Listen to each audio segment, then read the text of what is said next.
Okay, so this is going to be the quarterly update video for Collective Narrative for fall 2018. I'm Sanfane, and in this video, I'm going to be talking a bit about what I've done this quarter in terms of research, design, and tech, what I've learned from my findings, and at the end, talk a bit about directions I could take the project in the future, as well as general takeaways. So I'm going to start off by talking about the research question, which is how can authors and creators of stories engage with their audience and make use of their feedback into their stories? And so this question can be approached from two different angles. One from the perspective of the author or the creator who's setting up the story in the first place, and another from the perspective of the audience. And so I'm going to talk about both sides as well as general examples of problems that they face and why current mediums cannot these difficulties. And so I'm going to be starting off by talking about the issue from the perspective of the author. And so generally, if we want to understand this question from the perspective of the author, we want to understand what and how keeps audiences engaged, because that's what authors are trying to do. And so studies have shown that the best way to keep an audience engaged or an audience member is to have something within the story that they can directly relate to. This can take the form of similar character backgrounds, similar locations, etc. And because of this, by having a personal draw for the viewer, they are more likely to stay attached and engaged within the story. And so, because every person is different, in an ideal world, all these stories would be unique. So, this is where the two kind of key terms come in. One would be unique. You want each story to be different. However, you don't want these to be unique in the sense that it's random. You want them to be personalized for each audience member that is viewing the story. And so the biggest issue that authors face right now is that the general traditional mediums for storytelling, such as literature, which can take place in the form of books or comic books, film, which takes the form of movies or television shows, are rigid, and so it is impossible to create a unique experience for the viewer because each person that approaches this story will be experiencing it the exact same way. Now, moving on to the question from the perspective of the audience. So, these audience members they wish to contribute decisions to the story, and they wish to have an effect on these stories and have an impact.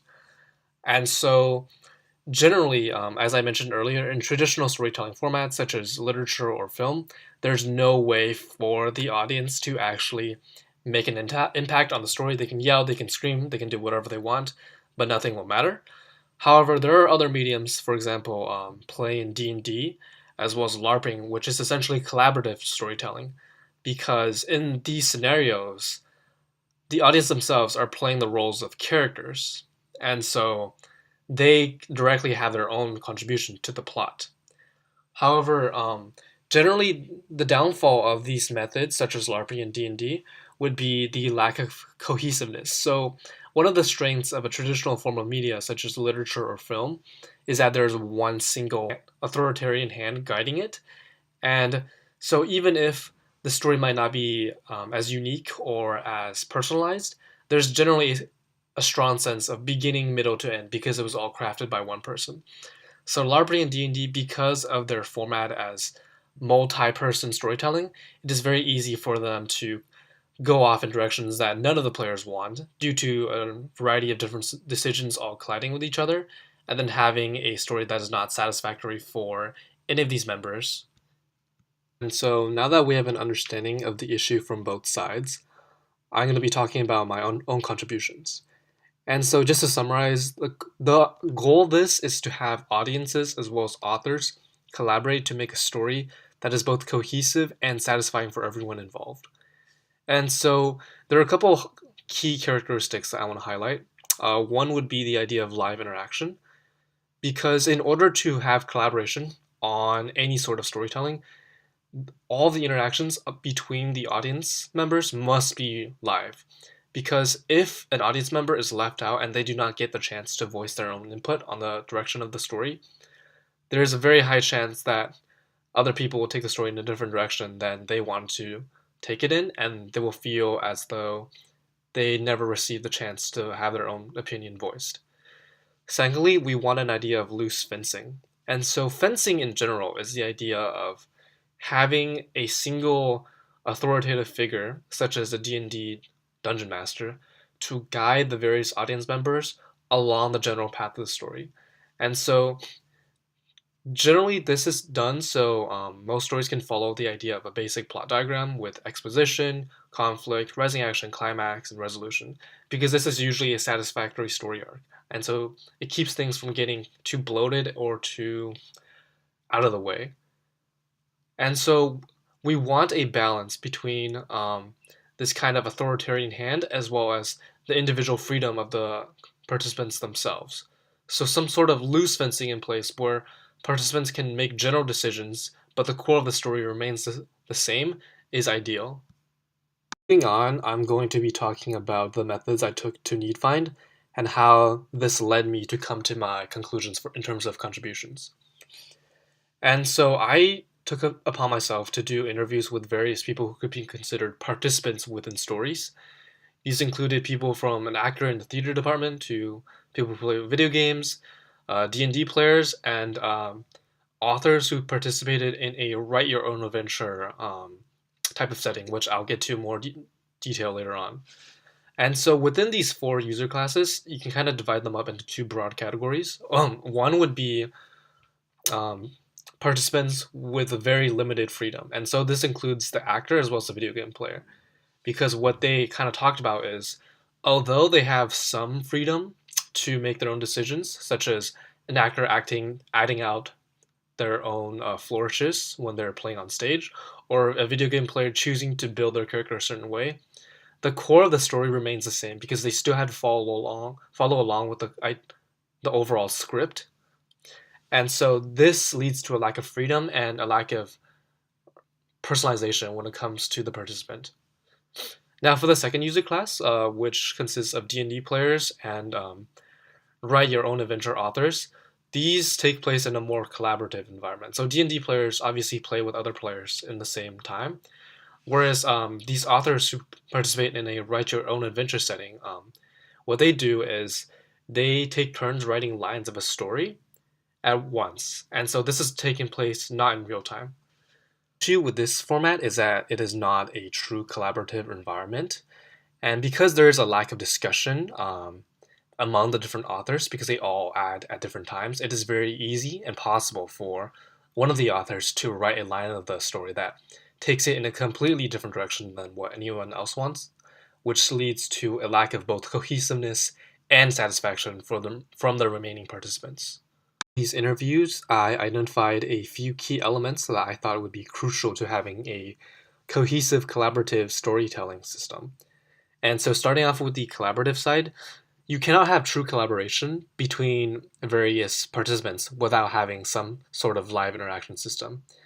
Because, as seen in the example before, if it's asynchronous, if it's not live, then it's not a true discussion platform because one person, simply by being there at the right time, can take the story in their own direction.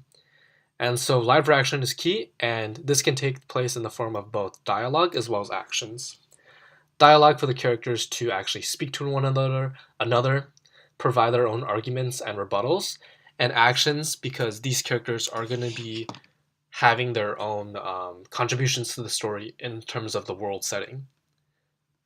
And so obviously, not all interactions can take place in real life. For example, dialogue is simple because one can just talk to each other. However, if one wants to interpret someone, say, cutting someone down with a sword, that's obviously not possible in real life. So instead, I think about these actions in a less literal manner by tying them to specific objects or items within the story. This idea comes from theater and play acting, where an actor using, let's say, a wooden sword or maybe a gray piece of cardboard can substitute themselves for carrying a steel sword and a piece of armor. So this idea of tying a specific real world object to one in the scope of the story, and then having an action associated with that, such as cutting down someone with a sword, really stood out to me. One other benefit of tying actions to items is that it comes in handy when building a model for a story.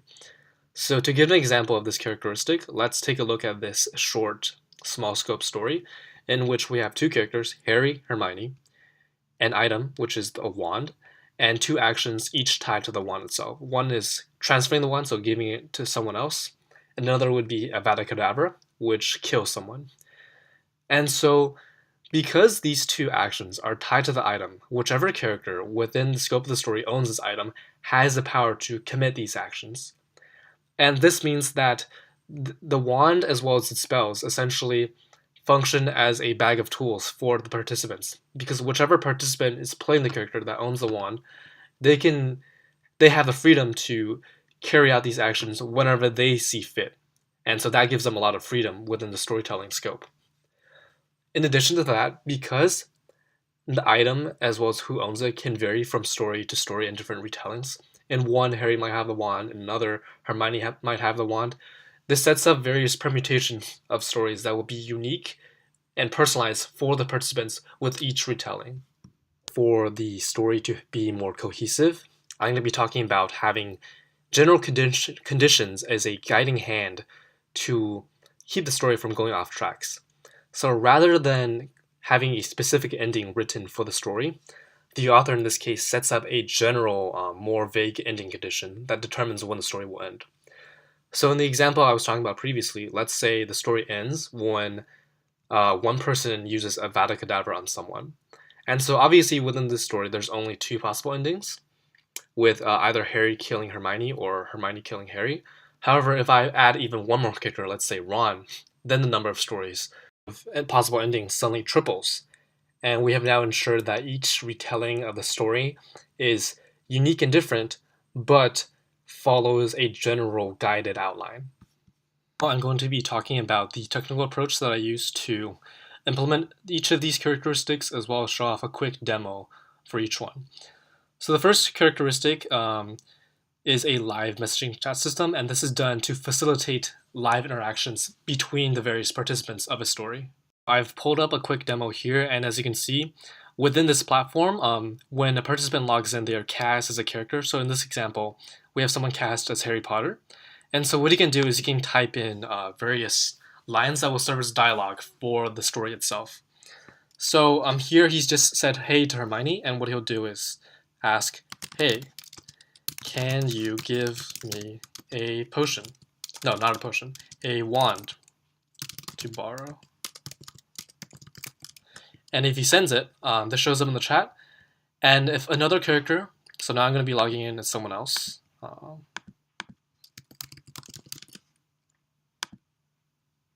Oops, that's the same person.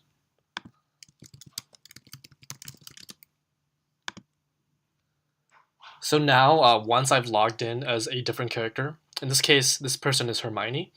She is within the same story, so she can see the previous dialogue. And so she can reply with something like, sure.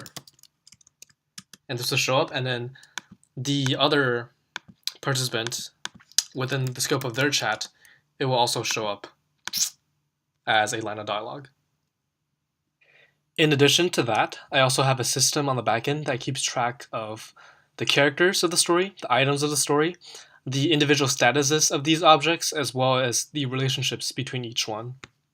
So as you can see here, Hermione is currently the character with the wand, and that's why in her list of possible options, she has the two various actions that are tied to the wand.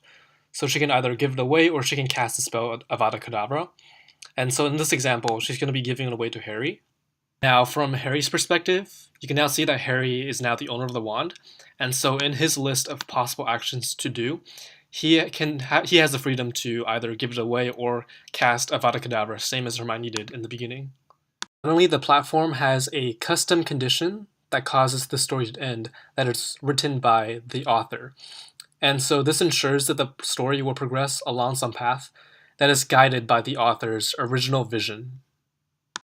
In this example, the story is set up so that it will end once someone dies. So now, in this instance, if Harry wants to continue the conversation or the chapter, he can continue typing things to Hermione. Maybe asking, how was your day? and this will have no effect on the ending of the story. However, if he does want to kill Hermione, if he decides to use Avada Kedavra, and he commits it, then it will end the story, and you can kind of see the lines of dialogue that have happened up to that point. And so, because the conditions are something that's a bit more general, in this case, someone dying, rather than something specific, like let's say Harry specifically dying or Hermione specifically dying, this ensures that every time the experience is run, it can have a possibly different ending. So, for example, Harry and Hermione could have kept passing the wand back and forth as they had a conversation about their day, or Harry could have chosen to kill Hermione as he did in this case, or Hermione could have just chosen to kill Harry at the very beginning, which leads to different permutations of the same story. Now, in terms of next steps, the first major step would be to actually test this approach rather than just having a tech demo. And so goals for the future would be to find groups of possible participants and have them act out the story as the characters themselves. And important things to glean from this would be the general perspective on these stories. So when they play the characters, do they feel a personal connection? Do they feel that the story itself is personalized for them? And in addition to that, would the stories be unique themselves rather than having the same exact scenario play out every single time? So in conclusion, I started off this quarter by asking the question, how do authors want to feel more engaged with audiences as well as vice versa? Next, I conducted research to find the limitations of current mediums that make this engagement currently impossible. Next, I identified the most important aspects of collaborative storytelling that will keep the audience engaged in the story. And finally, I implemented an approach that addresses all of these characteristics. The takeaways for this quarter would be the different characteristics that are important in terms of collaborative storytelling to keep participants engaged. These include things like live interaction, as well as the ability to have a guiding hand on the story to keep it cohesive. And I hope that in the future, different approaches to collaborative storytelling will also be able to implement these characteristics beyond the scope of just my project. Thank you.